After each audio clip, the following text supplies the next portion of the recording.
yo me cansé de pedir perdón al día siguiente. Oiga, perdón. Oiga, no me acuerdo, pero me dijeron que me cansé. Lo oigo y lo vuelvo a oír y me encanta, es mi tipo de música y tenerlo para mí pues es un orgullo. Camilo, gracias. Tiago, gracias por estar acá, hermano. Desde muy niño, tenía una relación amor-odio con la guitarra. Se reúne gente a su alrededor. Hay aplausos. Se vuelve el centro de atención. Pero yo pierdo a mi mamá. Una vez saca la guitarra, deja de ser mi mamá. ¿Su papá no estaba muy presente? No. He llegado a entender que yo no es que extrañe tanto a mi papá, sino que extraño un papá. Y entonces a mí la vida se me ha ido buscando papá. Y creo que de eso se trata ser artista. Ese valor, ¿quién se lo da? ¿Usted o el aplauso del otro? ¿No? ¿Y quién se lo da? En este momento yo. Pero entonces, ¿cuándo empieza a escribir? ¿Dónde? Yo a los 30 empiezo un proceso de rehabilitación, de adicciones, de salir de adicción. Usted lo lleva a la adicción la noche. La noche no, el problema no es la noche, el problema es uno. Pero digamos que siempre lo que sí busqué a través de la experiencia artística fue alivio. ¿Todavía hay dolor?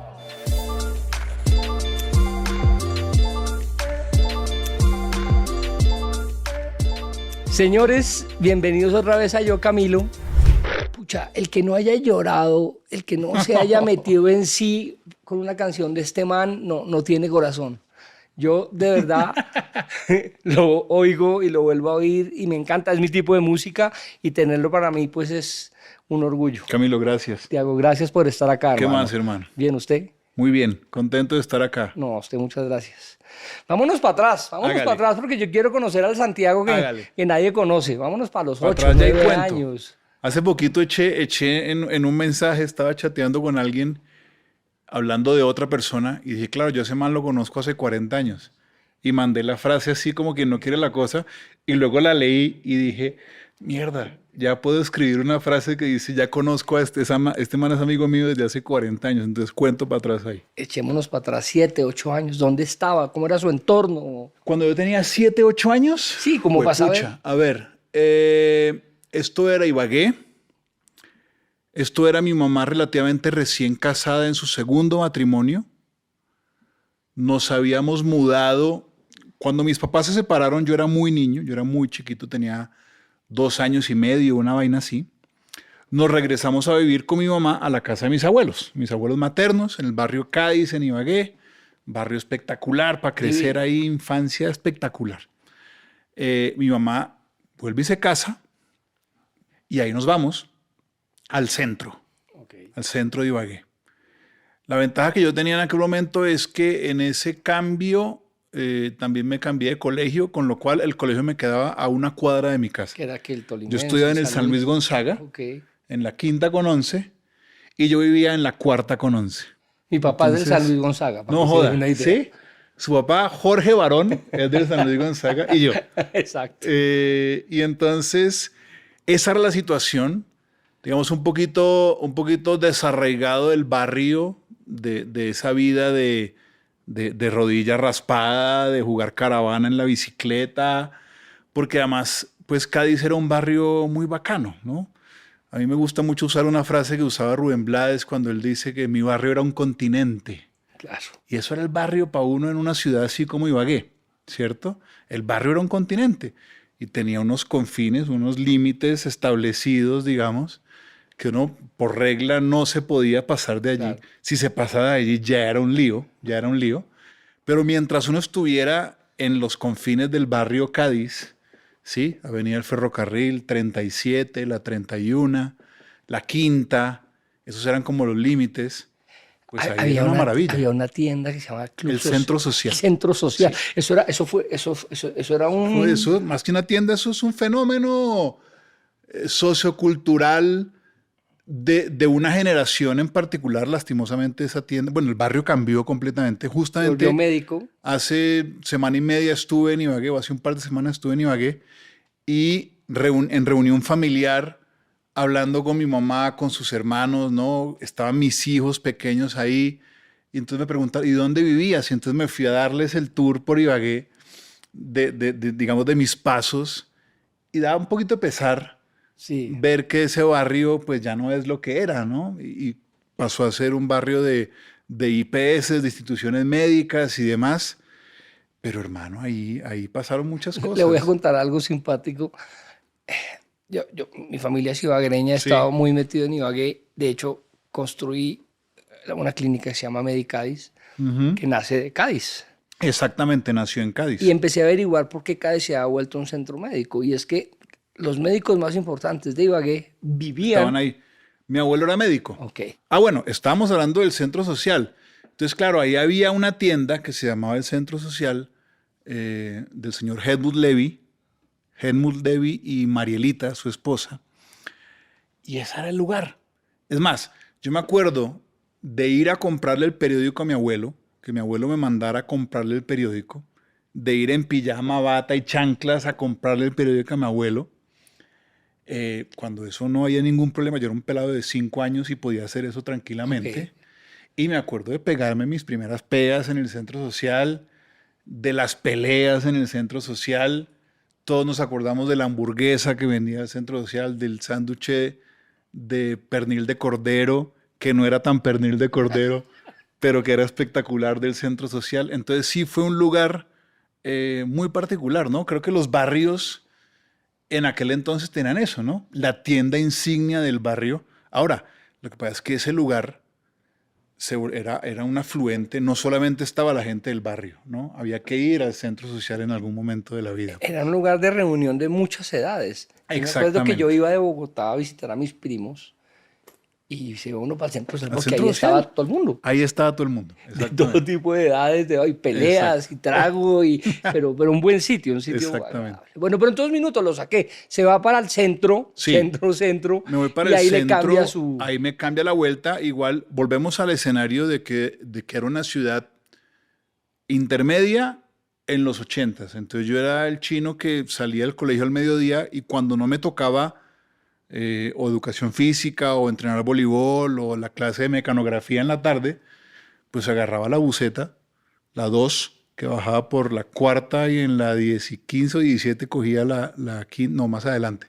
La quinta llegaba a Cádiz, me reunía con mis amigos del barrio y a las 5:30, 6 de la tarde volvía, agarraba la buseta y me iba. ¿Esto Pero es a los cuántos años? esto es 7, 8 O sea, usted años, a los a 8 esa años edad. tomaba una buceta Tenía sin llaves de mi problema. casa y agarraba buseta para ir a juntarme con mis amigos del barrio y regresarme a la casa. Porque ese fue, digamos, el cambio más significativo, ¿no? El desarraigo. Primero, salir de la casa de mis abuelos. Y segundo, eso de ya no estar con los amigos, ¿no? Ya no tener ese parche tan bacano que había ahí. Pero lo conservó. Sí, ¿Hoy conserva algo de eso? todavía tengo, uno de esos amigos es de esos de los que hablaba ahorita, de lo conozco hace 40 años, evidentemente Alejandro Pinto. Me acuerdo de su fiesta de primera comunión y uno de esa primera comunión la hacía en aquel momento de 8 o 9 años, Claro. ¿cierto? Todavía tenemos un chat, digamos que hay algunos con los que hay mucha más cercanía que otros.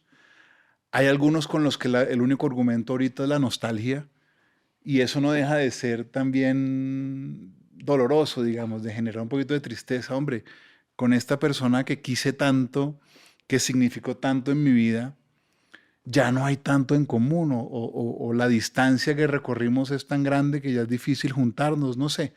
Con algunos sí hay mucha cercanía todavía.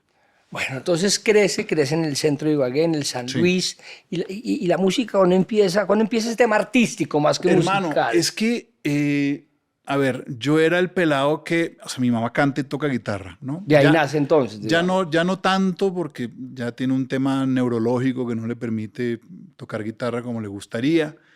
Se hizo mayor, eh, pero vengo de ahí. Ella era el centro de atención de una reunión. Sí, mi mamá sacaba la guitarra en las reuniones familiares o reuniones con amigos, la tertulia, la bohemia. Eso era pan de cada día en mi casa. Todos los fines de semana o cada 15 días. Claro, éramos una familia grande, entonces ya no más estar reunidos nosotros, mi mamá y sus hermanas, ¿no? Con nosotros los primos, ¿verdad? Eso ya era un parche enorme, ¿cierto? Y solo ellas sacar la guitarra a mi mamá y ponerse a cantar y hacer armonías y todo, ya era un parche maravilloso. Entonces yo, desde muy niño, tenía una relación amor-odio con la guitarra, Ok. porque primero entendía lo que pasaba cada vez que mi mamá sacaba la guitarra. ¿Sí? Mi mamá saca la guitarra de una vez, ¡fu! ¿No? Se reúne gente a su alrededor. hay aplausos, se vuelve el centro de atención, pero yo pierdo a mi mamá, ¿sí? Claro. Una vez saca la guitarra, deja de ser mi mamá. Es Pochito la que canta, ¿cierto? Y entonces a mí esa vaina me tocó desde muy niño. Yo me quedaba dormido debajo de la mesa de centro de sala, boleros, bambucos, guabinas, las canciones de los cantautores que a ella le gustaban en aquel momento. Mi abuela materna, Elvia, era una vieja extraordinaria, ciertamente adelantada a su época, creo yo, poetisa, medio bruja, toda esa onda. Entonces digamos que yo sí, desde muy chiquito, todo ese lado materno, todo ese lado Vélez, Peláez, mamó mucho arte, mamó mucha bohemia, ¿no? Y estoy convencido, digamos que no tanto la siguiente generación, no tanto mis primos, de mis primos solamente mi hermana y yo nos dedicamos al arte, pero hemos visto que en los hijos de mis primos ya hay cantantes líricos, ¿no? Hay gente que no se fue tan lejos de esa raíz bohemia, ¿no? De los Vélez Peláez. Y en su casa era permitida esa raíz bohemia, porque no. A ver, era permitida mientras no fuera a tomarse en serio, digamos, ¿no? Ahora, yo muchos años, digamos que renegué de aquel no de mi mamá cuando yo le dije, yo quiero dedicarme a esto. Me dijo, no. Pero es que ubiquémonos en el contexto cultural del momento. Yo terminé colegio en el San Luis en el 92. Yo era promoción del quinto centenario, ¿no? de 1992. Y si nos ubicamos en aquel momento en la industria musical colombiana, pues es que no había pasado nada. Claudia de No Colombia. había sacado Carlos Vives clásicos de la provincia, no había sacado Shakira Pies Descalzos, no había sacado Juanes, bueno, fíjate bien ni hablar, no había sacado a Terciopedados El Dorado, que para mí son como los pilares, no de la música colombiana, pero sí de la industria de la música colombiana, Claro. que es distinto, ¿no? Claro, si vamos a hablar de música colombiana, vamos a hablar de Lucho Bermúdez, vamos a hablar de Rafael Escalona, una cantidad de cosas maravillosas, pero nuestra industria era muy incipiente. muy incipiente, exactamente. Entonces, claro, cuando un pelado de 16 años le dice a su mamá, separada, bueno, en segundas nupcias, pero pues digamos que sola con su hijo, oiga, quiero estudiar música, pues evidentemente iba a decir que no. Sí ¿No? era la respuesta inmediata. Claro, ahora es distinto. Ahora un pelado de esa edad, ubiquémonos en 11, décimo 11, que un pelado diga, hey, mamá, papá, quiero ser músico. Pues claro, tiene 40 ejemplos Total. de que es posible. Claro. En aquel momento, pues no. Claro. Entonces, digamos que la bohemia era muy bienvenida y la guitarra era bienvenida mientras no fuera a ser, Socialmente, digamos. mientras no fuera a ser la profesión, digamos, el oficio. ¿Su papá no estaba muy presente? No. La familia de mi papá sí, mi papá no. Ok. Mi papá fue piloto, mi papá murió en el 2002. Fue piloto, estuvo mucho tiempo. Digamos que yo he definido eso como que la presencia de mi padre fue muy fuerte por su ausencia. Ok. La presencia de mi padre en mi vida fue muy fuerte por su ausencia, ¿no? ¿Qué frase? Digamos que yo he llegado a entender que yo no es que extrañe tanto a mi papá, sino que extraño un papá. Ok. Porque entonces el esposo de su mamá no fue su papá. A ver, Fue importante. Pedrito fue muy importante, pero yo digamos que ya con un poquito de distancia en el tiempo, vi que es que mi mamá tampoco, no sé si por no cargarlo, que de pronto, que pasa muchas veces, por no cargarlo, como que le dejó muy claro, este es mío, este es mi hijo, Claro, ¿no? Yo calculo que era como por no cargarlo mucho, ¿cierto? No tanto como que con él no se meta, no, es que no quiero que sea su tema. Aquí educo yo, esta es mi parte. Ahora, a mí que me ha tocado vivirlo como padrastro, digamos, pues es que es un balance delicado, no es fácil. No es fácil cuando hay un padre ausente, no es fácil cuando hay un padre presente, porque los límites son muy extraños. No hay límites. En mi caso, por ejemplo, siendo padrastro, pues es que los muchachos tienen un papá súper presente y un mega papá, ¿no? Entonces queda uno ahí como, ok, ¿qué hago? ¿Cuál es mi ¿Cierto? papel? Claro. ¿Qué hago? Entonces, esa delimitación de funciones es muy particular. Yo creo que eso fue, en el caso de mi mamá y Pedrito, yo creo que eso fue lo que pasó. Mi mamá, por no cargarlo mucho, dejó muy claro, esto es mío, ¿cierto? Y entonces, a mí la vida se me ha ido buscando papá. Ok. Toda la vida se me ha ido buscando papá y tengo grandes amigos mayores. Me va muy bien con gente mayor que a ellos no les gusta que yo diga, pero que inevitablemente son fruto de esa búsqueda mía de padre permanentemente, ¿no? Y desde que soy padre, digamos que esa búsqueda ha parado un poco, ¿no? Porque ya le toca a uno asumir el papel. Se volvió su rol. Exactamente, ¿no? Entonces, bueno, pero 16 años Sí. le dice, mamá, quiero ser artista, Quiero estudiar ser música, le cantante dije yo. o quiero estudiar música. Y la respuesta es no. ¿Qué La implica respuesta es ese no. no? La respuesta es, bueno, entonces ¿qué? Bueno, la respuesta es no, estudie algo serio y luego haga lo que se le dé la gana, fue la frase. Y entonces, claro, ¿qué vamos a hacer?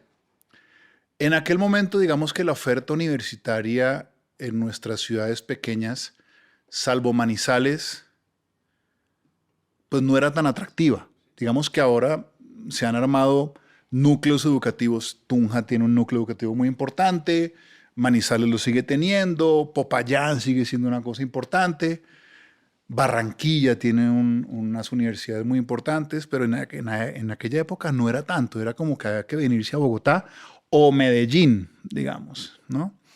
Entonces yo, listo, pues, ¿cuáles son las posibilidades? Pues no es música, entonces ¿qué hago? ¿No? Bueno, primero presté servicio, estuve un año en el ejército, ¿no? Obligatorio, pues. Sí, obligatorio por sorteo en aquel momento. Me tocó la balota.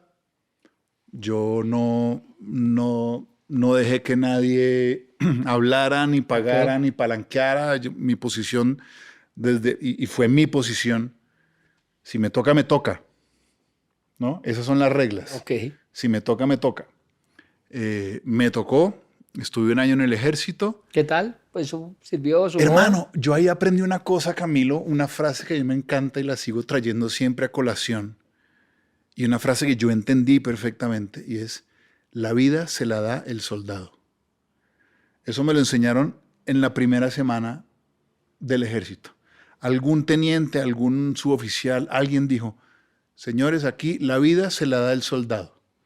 Y así Si fue. usted la quiere pasar bien, la puede pasar bien dentro del modelo, digamos. Pero si usted la quiere pasar mal, la puede pasar muy mal. Muy mal. ¿Y usted la pasó? Y yo la pasé bien. Ok.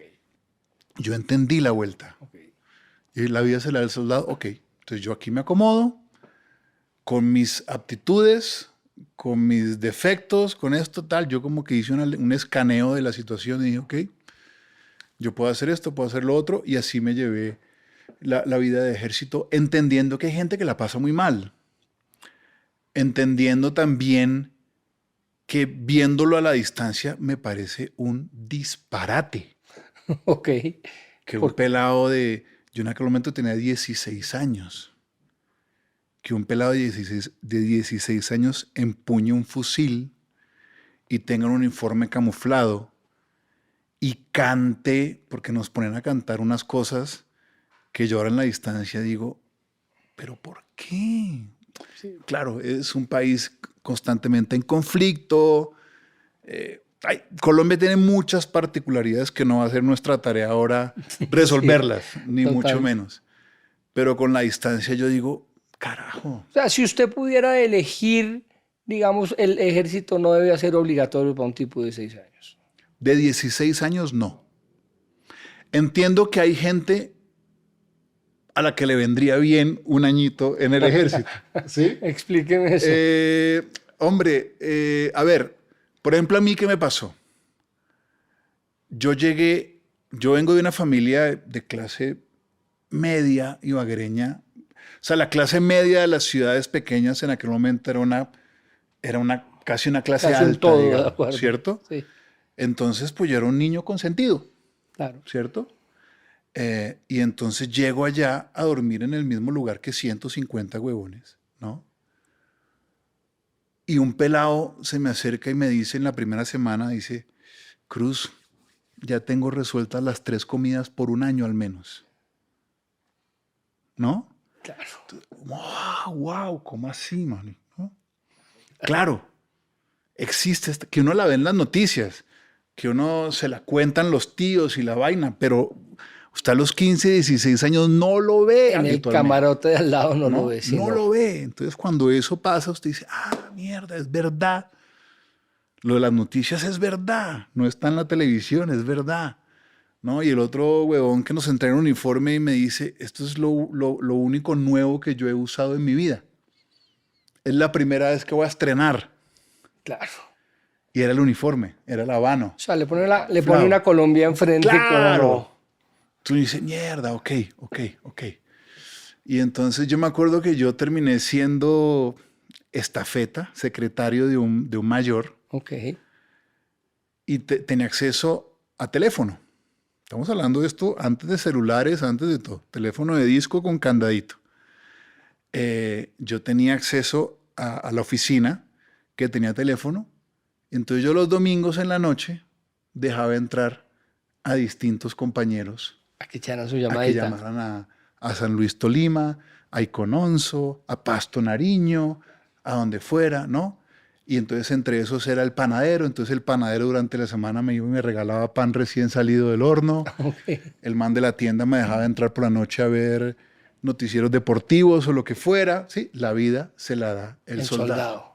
Totalmente. La vida se la da el soldado. Totalmente. Entonces por eso digo que hay cosas de esa dinámica que son importantes que un pelado viva, pero también, yo no sé si eso ha cambiado, calculo que no, porque la disciplina castrense es bien paquidérmica en ese sentido. Hay muchas cosas de la dinámica militar y de autoridad y de jerarquía y de como yo comí mierda, usted va a comer mierda y así para abajo, un Y montón de aguántesela, cosas. además. Y aguántesela porque es que es así. Claro. Uy, esa vaina me parece que no O sea, es... si en algo hay bullying en el mundo es en ese, No, en ese ejercicio. exactamente. Entonces ahí sí es donde yo digo, no es necesario. Pero bueno, fue un año para usted chévere, aprendió cosas, vio una Sí. Colombia que no conocía, pero no cambió su vida, no fue algo pues que dijera. Para nada. Y Y ahora su- lo digo con orgullo. Y cada vez está más lejos, mi reservismo cada vez está más lejos. No, Claro. no me van a llamar de primera, ni de segunda, ni de tercera línea allá. Totalmente.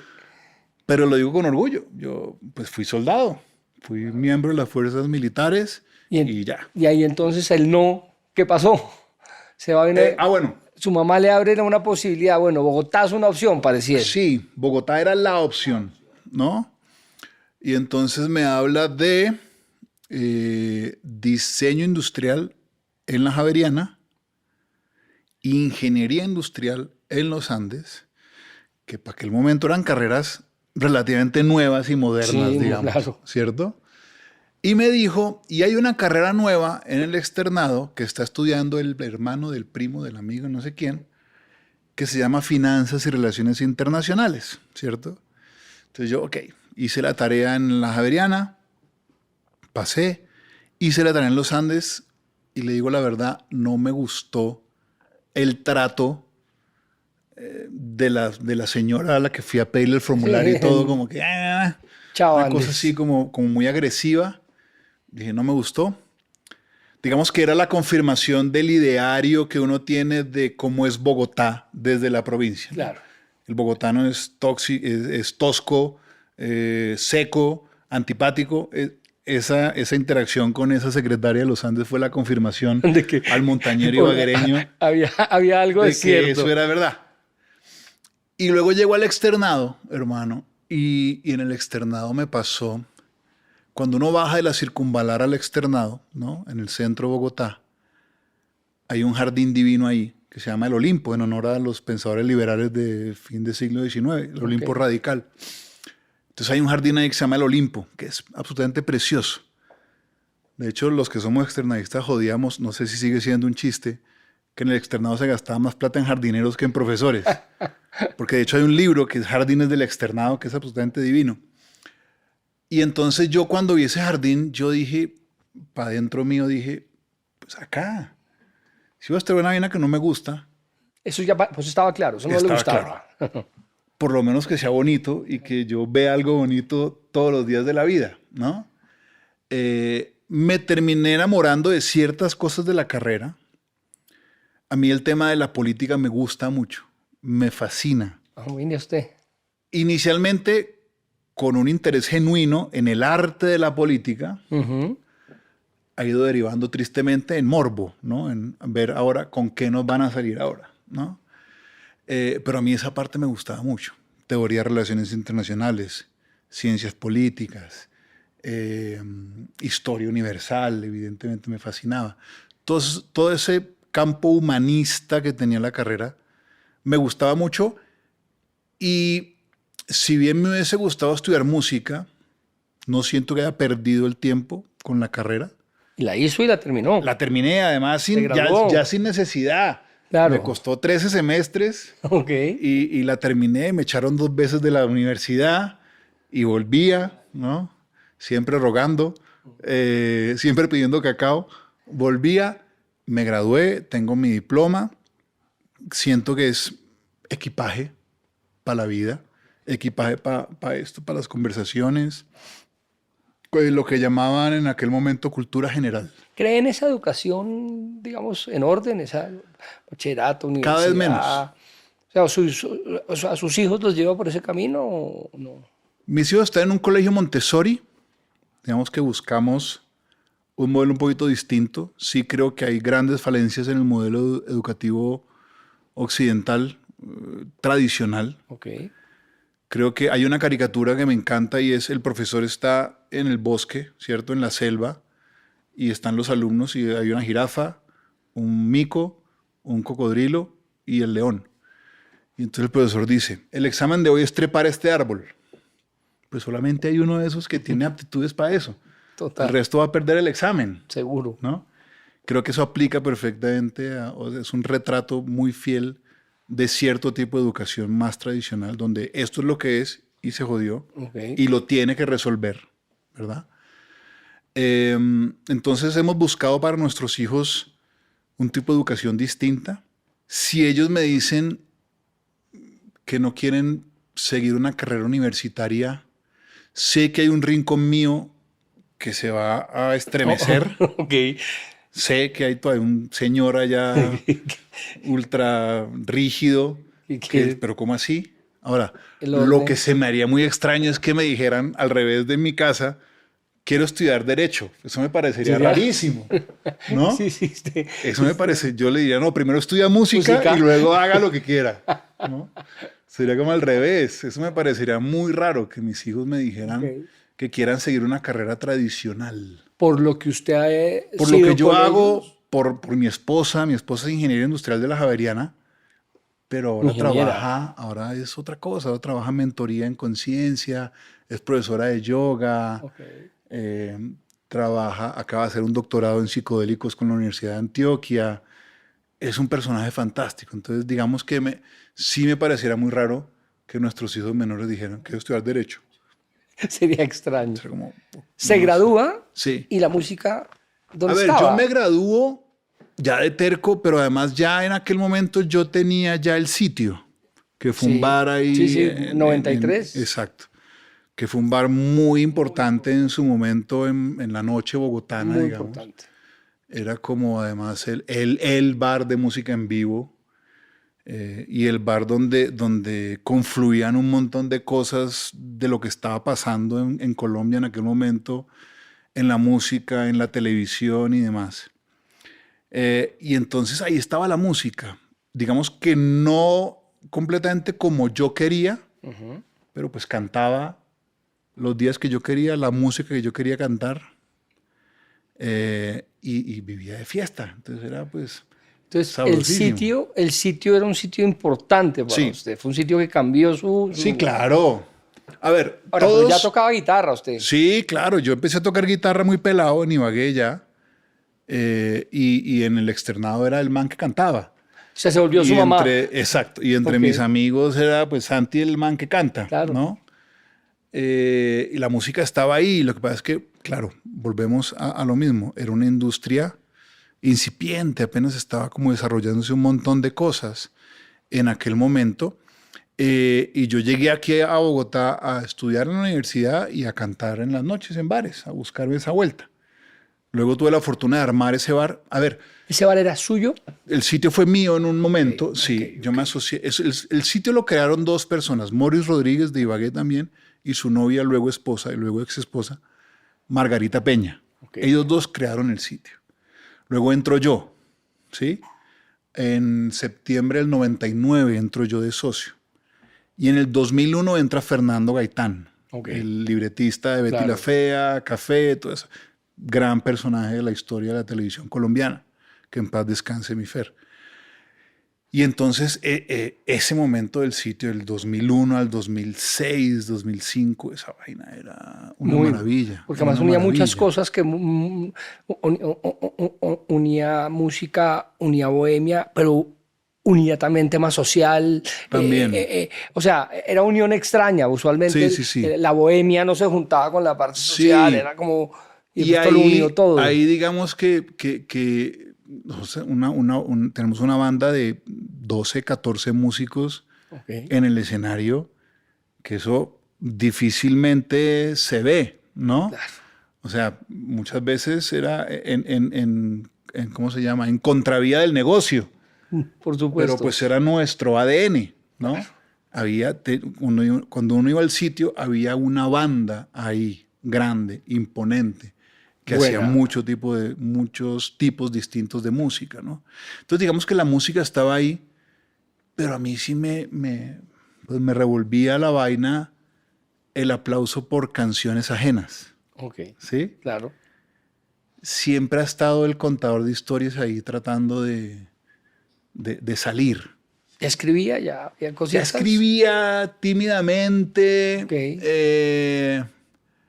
Digamos que yo creo que los músicos siempre tenemos un pulso muy extraño, los artistas tenemos un pulso muy extraño entre un grado de confianza en que lo que hacemos tiene algo de valor frente al que uno no sirve para nada permanentemente. Está uno ahí en un pulso. Claro. Y creo que de eso se trata ser artista, ¿no? Es un pulso ahí permanente entre, no, esto tiene valor. Y no, la verdad que no. Difícil.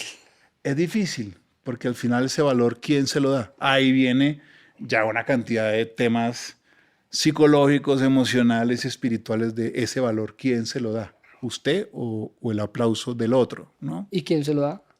En este momento yo. Ok. ¿En algún momento el aplauso? Y durante muchos años el aplauso del otro y la validación del otro, y que alguien viniera y me dijera, que ese papá viniera y me dijera, Muy bien. bien pelado. Lo ¿no? lograste. Claro. Claro. Ahí viene una cantidad, ahí se encuentran una cantidad de cosas de esa búsqueda de validación permanente que tiene quien no ha tenido una figura paterna, porque el niño siempre va a querer la validación del papá. Totalmente. Sí, es natural, es completamente natural que uno siempre esté mirando, ¿lo hice bien? ¿No? Sí, esa pregunta. ¿Lo hice bien? ¿No? Cuando eso no está, uno ¿Todavía está, ¿no? buscas Perdido. todavía hoy en día buscas esa pregunta? Ya ¿Lo menos. hice bien? Ya menos. No me declaro fuera de peligro en la búsqueda de validación, pero ya es menos. Ya es menos, y cuando me veo en esos círculos de búsqueda de validación, por lo menos cada vez más pronto me doy cuenta que estoy ahí, Ok, ¿no? ok. Y entonces trato como de cambiar el enfoque. Pero el sitio entonces era un negocio. Al Sí, final del pero día era por un negocio, además que le iba supuesto, buenísimo. O sea, le iba No. espectacular. Era una maravilla. Y Claro. además es que, Camilo, usted o sea, calcule usted que el sitio fue en mi vida de los 23 a los 30 años, ¿no? La maravilla.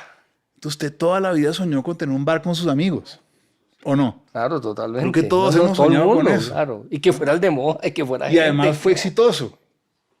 ¿no? Imagínese. Además fue muy exitoso. Muy. Muy importante la noche bogotana. Sí, los que estuvimos en esa generación, Claro. el sitio era un sitio que siempre estaba... Claro, para gente que le gusta eso. Sí, sí. Sí, digamos que estaba Gótica, estaba el sitio, siempre ha estado Andrés. Sí, sí. San Ángel por allá en la otra esquina.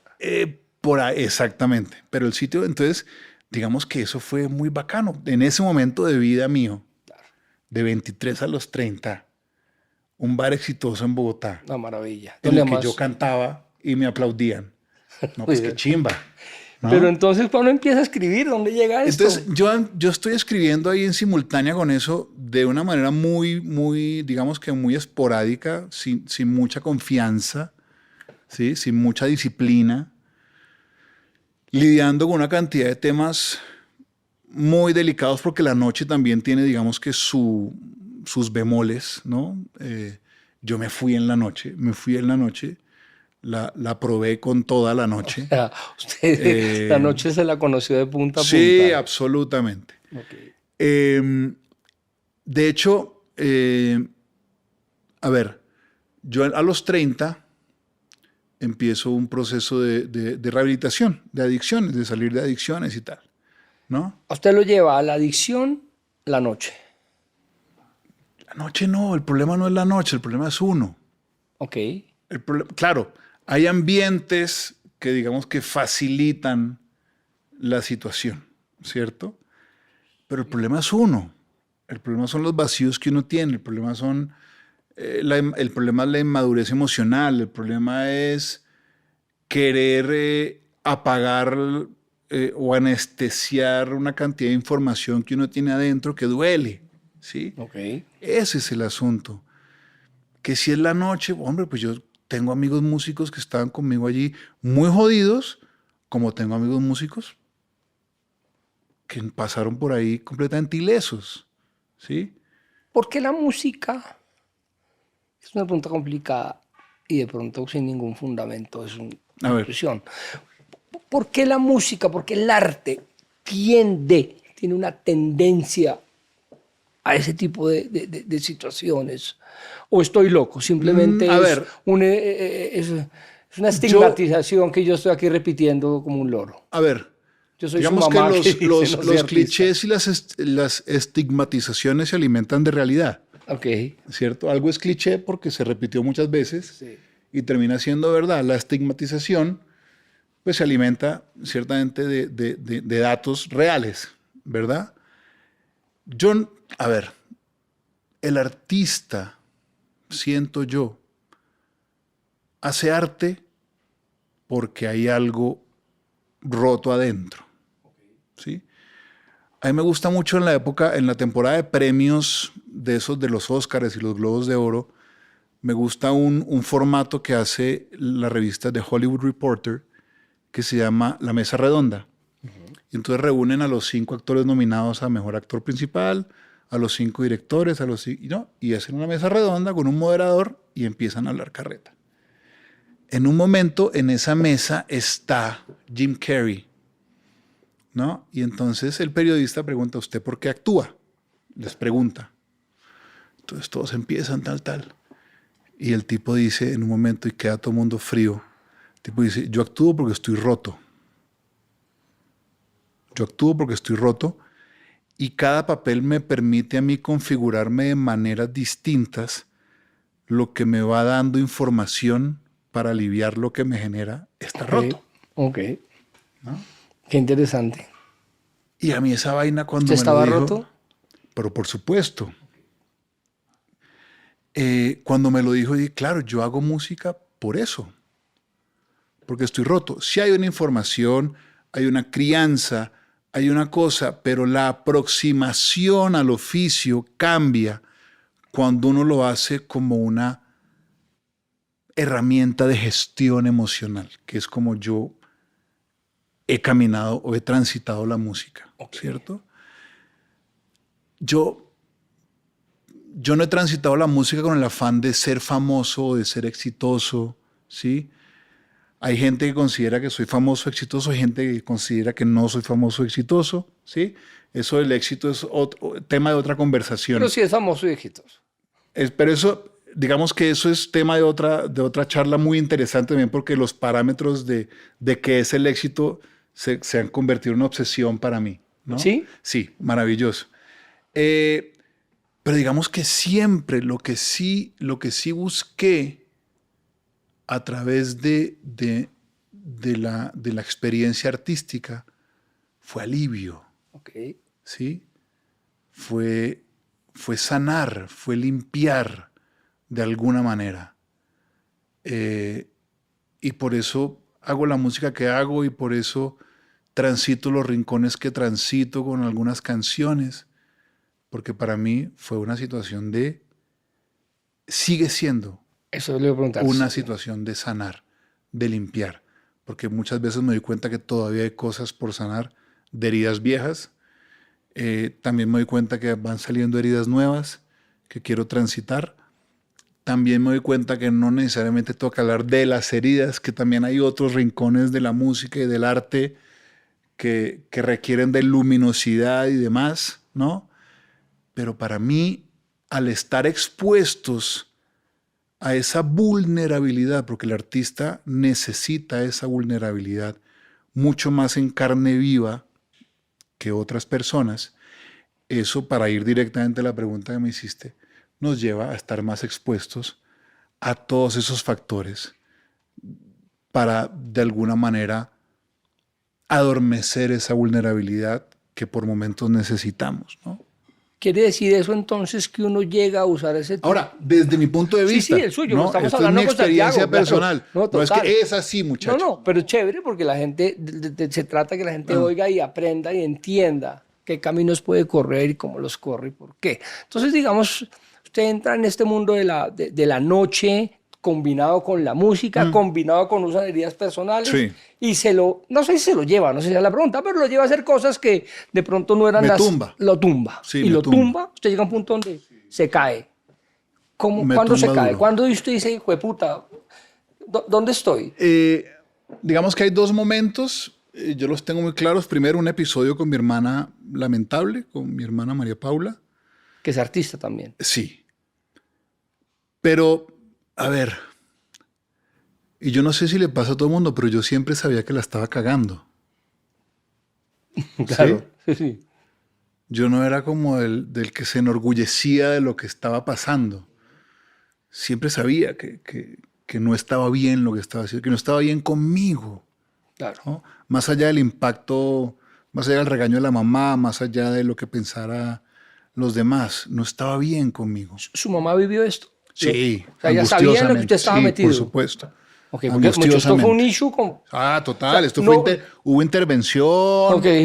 hubo llevada a centro de rehabilitación con familiar, o sea, Ok, hubo sí. todo eso. No hubo- fue que yo estaba en mi rumba y mi No, vida no, seguía y no, yo no. por dentro llevaba mi procesión. No, eso ya se... Se sabía, se supo, y obviamente el episodio con mi hermana fue, digamos que ese terminó siendo el detonante final de todo. Pero yo lo definí alguna vez. Yo escribí un libro que se llama Diciembre otra vez, y ahí lo cuento, porque fue un diciembre también. Yo me cansé de pedir perdón al día siguiente. Pero, Oiga, qué vaina. Oiga, perdón. Oiga, no me acuerdo, pero me dijeron que. ¿Sí? claro. Me cansé. Me cansé de eso. Por suerte. Porque hay gente que no se cansa, Por supuesto. ¿no? Entonces me cansé de eso y atendí esa vocecita que me decía que eso no estaba bien conmigo, ¿no? Atendí ese llamado de amor propio, ¿sí? Que es de uno mismo, supongo. Digamos que yo no soy ahora un poster boy del ¿cómo se llama? Cuando uno no toma nada o no consume nada. No soy ahora un poster boy de ser abstemio. Si a usted le hace daño, oiga la voz, ¿cierto? Oiga la voz que le está diciendo que le hace daño. Ahora, sí creo que difícilmente uno sale bien de ahí, ¿sí? Ok. Yo no voy a abogar aquí por ser absolutamente abstemio, pero sí creo que difícilmente sale uno bien Claro. de una espiral de consumo. Claro. Estoy convencido que difícilmente sale uno bien de ahí, ¿cierto? Ahora, cada uno vive su proceso y cada uno sabrá en qué momento, cada uno sabe cuál, ojalá cada uno entienda cuál es su fondo. A su hijo, ¿qué le diría hoy? ¿Qué le dice hoy? Mejor dicho, usted hoy tiene una experiencia Sí, vivida sí. y está creando unas personas. Sí. ¿Qué les habla del tema? ¿Es un tema Todavía que no. no, bueno, Digamos que está el caso de los mayores, sí, pero que son... que sí, no, Sí, pero ellos conocen mi experiencia, digamos que saben por lo que yo he pasado, saben mi experiencia y saben que estamos ahí, ¿sí? Allá en casa no hay una política de, por lo menos nosotros, no, ok, no, ojalá que no, y aquí estamos. y aquí estamos. Y así va a ser con mis hijos, ojalá que no, y aquí estamos. Podemos concluir que ojalá que no. O sea, el Sí. mundo ideal es, pues no lo lleva a uno nada bueno la primera vez, ¿cierto? O sí. Ese tema que tengo que experimentar todo para saber qué tal es, que es lo A dice ver, mucha es que gente. es tan personal, Camilo, es un asunto tan personal y termina uno sonando muchas veces condescendiente, termina uno sonando muchas veces ingenuo, porque el tránsito de la vida, no es, de la experiencia vital, lo lleva a uno a muchos rincones, ¿sí? Entonces, ahora en mi experiencia, yo creo que hay muchos caminos para uno alimentar su espíritu y transitar esos dolores de una manera distinta, ¿cierto? También es cierto que ahora hay una cantidad de información química y demás que nos lleva a una experimentación mucho más. Hay una cantidad de drogas que yo en la vida he oído hablar, Sí, sí. ¿cierto? Y que ahí sí, pura frase de papá, los muchachos sí conocen, ¿no? Yo me sostengo en, ojalá que no. Ojalá que no. Bueno, usted tiene una experiencia con su hermana complicada y toma una decisión de, puta, no más, tengo que parar. Pero, Voy donde un personaje fantástico. Primero, yo hago un tratamiento inicial en un centro de rehabilitación muy reconocido, en ese ambiente tal, muy reputado, y la experiencia es fatal. Primero me dice que me tengo que internar, yo no me quiero internar. Esa es como la primera pelea, digamos. Prefiero no internarme, pero me pasa un episodio con un terapeuta que no me gusta.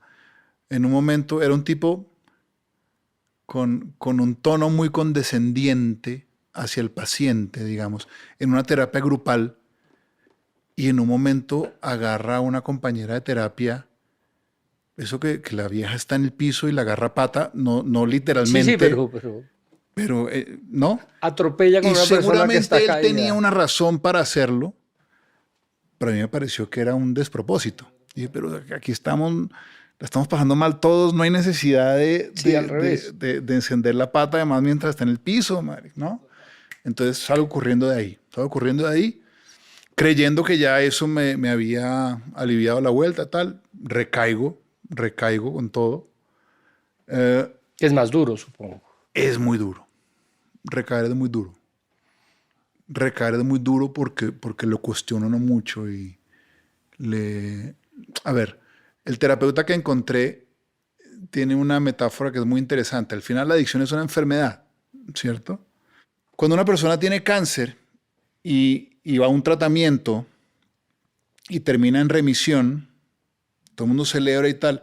Si le vuelve a aparecer el cáncer, todo el entorno se angustia un montón. Cuando usted es un adicto, va a un tratamiento, sale en remisión, tal, y recae, usted es un hijo de puta, Sí, ¿cierto? sí. Entonces, ahí la recaída es un episodio muy complicado, muy doloroso. Por suerte, en mi caso, solo fue una, ¿no?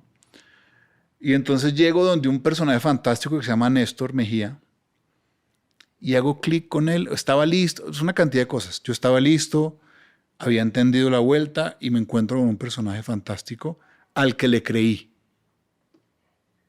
Al que le creí. Que había estado ahí, que había estado en la calle, Sí. ¿no? Que estuvo en todas las guerras. Le creí. Y me ayudó un montón. Y me ayudó un montón a salir de ahí. Bueno, sale. Sí. Yo lo que he visto suyo, que además me encanta, es que esta salida lo llevó a otros caminos Hmm, de sanación, porque sí. usted lo ha dicho claramente, esto era una herida o muchas que venía sanando o ni siquiera sanando, peor, porque lo que hacía era taparlas Sí, mal sí, sí, tapadas y las exacto. abría un poquito más. Sí. Cuéntenos eso, ¿qué se ha encontrado? O sea, ¿qué llegó a su vida que de pronto le abrió un espectro que no conocía? Hombre, la, la realización de la valía propia, ¿sí? De que uno vale por uno, que el asunto es con uno, el crecimiento es con uno. La pelea, evidentemente, es con uno, pero a mí ya no me gusta hablarlo en términos de conflicto. Okay. A mí ya no me gusta hablar de la lucha, de la pelea, a mí ya no me gusta hablar de eso. Sino de... Hombre, del camino. Es que el camino es ese. O sea, el camino es así. ¿Sí? ¿Se ha conocido a El usted? camino es de retos. Me gusta hablar de retos Ok. más que de lucha. ¿Sí? Esto es un reto, que hay un aprendizaje. ¿Sí? Que tengo que aprender de este episodio. ¿No? Y en eso me ha ayudado mucho mi esposa, que plantea la vida de esa manera. ¿Sí? Aquí tenemos un reto, aquí tenemos un aprendizaje, ¿no? Y entonces al final, digamos que yo me identifico mucho con los principios del estoicismo, ¿no? Hombre, eso es lo que es. Lo que es. Hay que transitarlo, Y hágale, hay que transitarlo. mirando para ¿Sí? adelante. Al otro lado, ¿hay alguna respuesta o de pronto hay otro reto y otro obstáculo? Cuando usted me habló de su esposa y brevemente de su carrera, me habló de algo que me sorprendió para bien. Me dijo, mi esposa hizo un máster o un doctorado, qué sé yo, Diplomado. un diplomado, Sí. perdón, en psicodélicos. Sí. ¿Esto no va en contraposición? O sea, no es no es una extraña. Es que al final todo depende de la aproximación al asunto. Porque si usted lo que quiere es esconder las cosas, pues hay una cantidad de sustancias que le van a ayudar a eso, A tapar. a tapar. Eso es como todo. En el mercado hay de todo. Claro. ¿Sí? Hay comida chatarra y hay comida saludable. Claro. ¿Cierto? Nosotros hemos encontrado en casa esa información del tema de psicodélicos, de hongos, de psilocibina.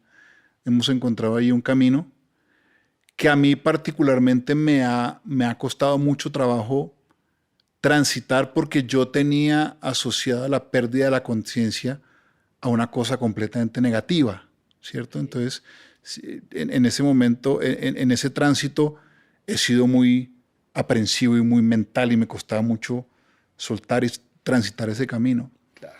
Lo he transitado ya y me he encontrado un escenario distinto a lo químico anterior, Claro. ¿sí? Que era una tapadera de cosas, mientras que esto es una reveladera de cosas. Al revés, una destapadera. Le está mostrando una cantidad de vainas que usted tiene que asumir y recorrer. Y que lo logran, el resultado es una mejor persona, en teoría. Además, no sé, como más. Si se hace bien, sí. Yo creo que esos procesos psicodélicos deben sí o sí ir con un acompañamiento terapéutico. Para mí no es un asunto de, vamos a comernos unos chocongos, Camilo, que esto es claro, una chimba. Claro. No, claro. Marica, ahí le está tirando mucha data a esa vaina como para que usted no la agarre. Claro, estamos hablando de un tema terapéutico. Exactamente. Para que usted no agarre esa data que hay ahí, hombre, no sea pendejo. No lo agarre solo por ahí, Ok. ¿no? Y ahí, pues, esto es un diplomado en el garaje no, es un diplomado de la Universidad de Antioquia, ¿no? Porque hay una corriente de información a través de eso muy interesante. Es simpático, Santiago. He tenido, no sé, 4 o 5 invitados con los que hemos hablado del tema, todos de manera terapéutica, digamos, todos ha sido centrado en eso por casualidades, ¿no? Nunca sabiendo, y los resultados parecieran ser excepcionales. Tengo unos casos que realmente, pero eso es, creo que es importante, terapéutico. Esto es guiado, esto es hecho de una manera Sí. seria y sensata. Sí, aquí no estoy diciendo, dale, por favor, ve de una vez, No, no. consume psilocibina. No, No. Claro. Esto hay una preparación, está la sesión y hay un acompañamiento posterior, hay un proceso, ¿no? Porque las revelaciones son importantes. Usted me habló de una palabra que me quedó sonando hace 20 minutos y tengo que hablarla. Éxito. Eso, ahorita hablábamos del podcast, no sé si lo hicimos al aire o antes de empezar, del podcast que yo tuve en pandemia, y esa era mi última pregunta siempre, para usted, ¿qué es el éxito? ¿Cierto? Okay. Y me encontré, por ejemplo, Ricardo Silva Romero, el escritor, me dijo, para mí éxito es sentir la menor cantidad de envidia posible. Me fascinó. Bueno. Qué buena respuesta. Me encantó. Buenísima. ¿Sí? Rosana, la cantautora española, me decía, yo conocí el éxito mucho antes de ser famosa, me dijo. Yo conocí el éxito cuando mi padre se levantaba de la siesta en casa y me pedía que le tocara algo en el piano. Okay. Ahí conocí el éxito. Bellísimo. Espectacular. ¿No? Pero entonces aquí nuestra sociedad, y no sé si en particular la colombiana, nuestra sociedad define el éxito con unas casillas muy limitadas, creo yo, ¿no? Y ve las otras carreras, en particular la música, con unas casillas muy limitadas, ¿cierto? Que si usted hizo esto y cantó con este y estuvo acá, es exitoso. Si no, todavía no ha llegado, es la frase que se usa. Sí, mucho. Este todavía no ha llegado. Total. O este no llegó. Total. ¿Llegó a dónde? ¿A dónde? Sí. ¿A dónde? ¿A dónde? ¿Verdad? En esa búsqueda, en esa pregunta de qué es el éxito para cada quien, entonces usted dice, ¿para usted qué es el éxito? Para mí es estar en paz con el precio que paga para estar donde está. Upa. Para mí ese es el éxito. Si usted está en paz con el precio que está pagando para estar donde está, usted es exitoso. Si no está en paz, tiene que plantearse un montón de cosas. Imagínese, ¿no? Muchas. Tiene que plantearse un montón de cosas. Entonces, listo, usted está no sé dónde, está en paz con el camino, bien. Totalmente. Usted está en otro punto distinto, está en paz, bien. Sí, donde esté. Porque además eso no significa un asunto estático. Claro, no. Todo al revés, se mueve es un asunto en perpetuo movimiento. Todos los días está en movimiento. En perpetuo movimiento, ¿no? Entonces, es cuando esa frase que nunca ha tenido sentido, pues termina de perder cualquier cosa, eso es que este no ha llegado. ¿No ha llegado a dónde? ¿En términos de qué? Sí, es difícil. ¿No? Es difícil. Yo vivo lo que soñé vivir, por ejemplo, era hacer música y que gente pagara una entrada para ir a verme cantar y aplaudiera, ¿sí? Y el éxito está muy ligado a, ¿no? Pero más allá de eso, claro, es que al éxito nuestro, digamos que eso es muy, en nuestro caso es muy evidente porque hay un aplauso. Al final de cada canción hay un aplauso. Totalmente. ¿Sí? Pero más allá de eso, tengo un matrimonio espectacular, ¿sí?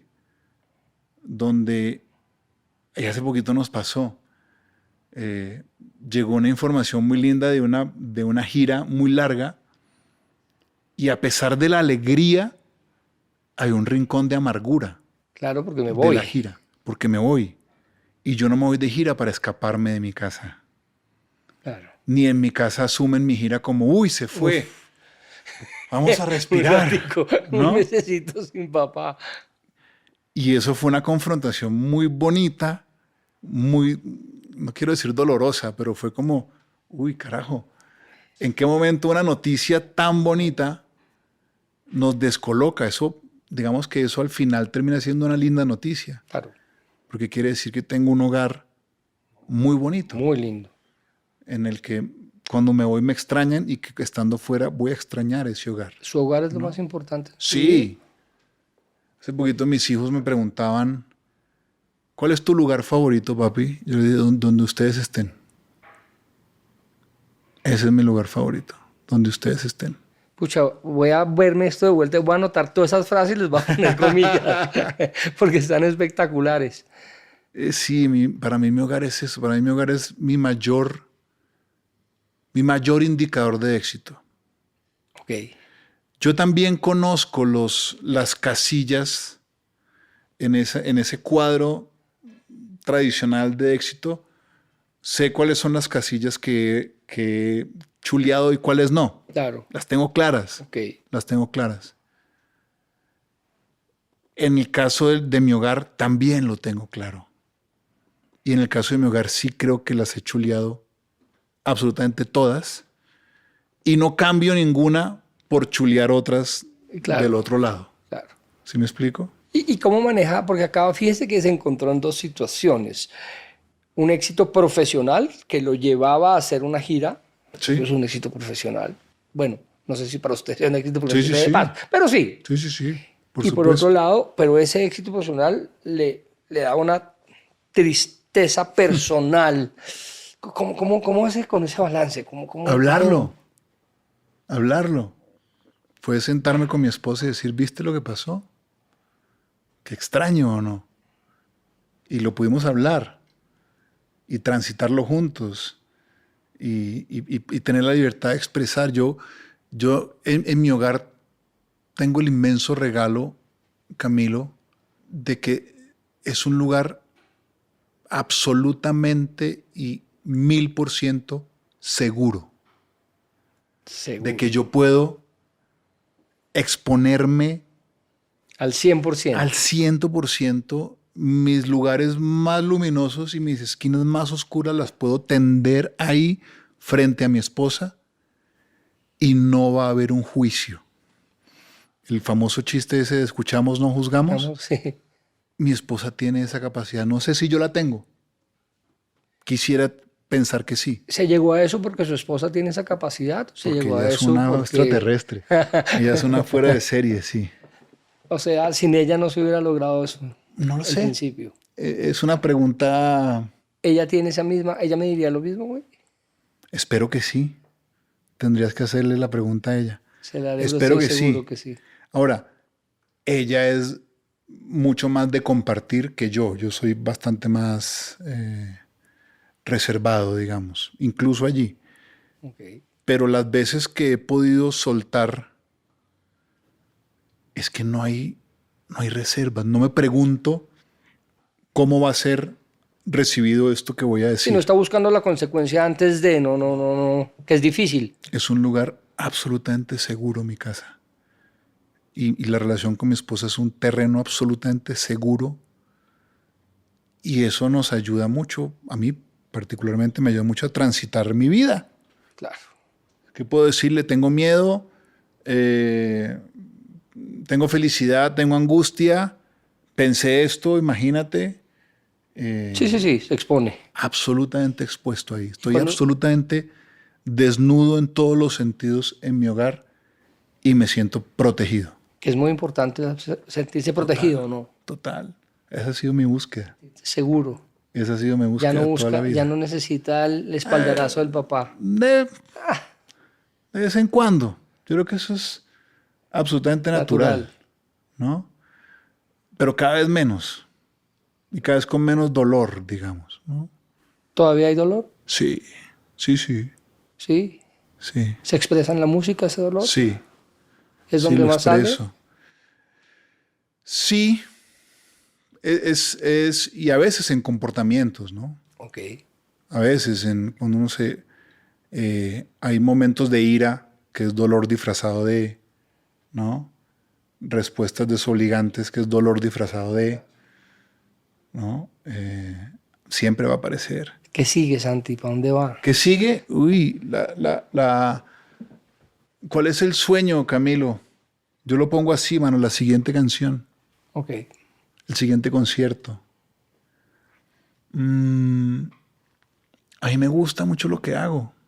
Lo sigue Y disfrutando me al gusta máximo. mucho la manera en la que hago lo que hago, Ok. ¿no? Que hay ahí todo un componente, ¿no? Grandísimo. Me gusta mucho hacer música, me gusta mucho hacer música de la manera en que hago música. Digamos que de alguna manera me salí con la mía, ¿cierto? De Definitivamente. esto es, para mí esto es. Claro. Salí con la mía. Entonces sigue eso, sigue la siguiente canción, el siguiente concierto. Espero que no me... A ver, yo lo pongo de esta manera, Camilo. Cuando yo empecé con mi primer disco hace más de 20 años, yo dije, yo quiero hacer un tipo de música que cuando tenga 70 años y me subo a un escenario por gusto, no por obligación, no me vea ridículo haciéndolo. Y su música es clarísimamente eso. Entonces, yo sé que a los 70 voy a poder cantar y si te quedas sin verme ridículo Total. y Baja la Guardia o Un Amor de Verdad sin verme ridículo, ¿no? Entonces, ese objetivo lo cumplí. Le voy a contar una infidencia. Yo lo oigo mucho porque me encanta su tipo de Muchas música gracias. y la pongo mucho en el carro. Y mis hijos, siempre que yo pongo algo que no es lo que a ellos les gusta, Claro. me hacen huelga y papá. Sí. Sus canciones se las saben todas. No, O sea, ¡Qué maravilla! mi hijo de 7 años tararea. no, Eso qué habla, belleza. eso Pues habla muchas gracias. de lo bien que usted lo hace. Pues muchas gracias. Gracias por estar acá, Mis hijos hermano. no sé si son tan generosos. Van a ser. Loco. Gracias, De verdad, hermano. muchas gracias. Muchas gracias, lo Espectacular. disfruté mucho. Y voy a anotar esas frases. Va a ver y se las voy a mandar una a una. Buenísimo, hermano. Gracias, Gracias. Santi. Un abrazo, Muchas hermano. gracias.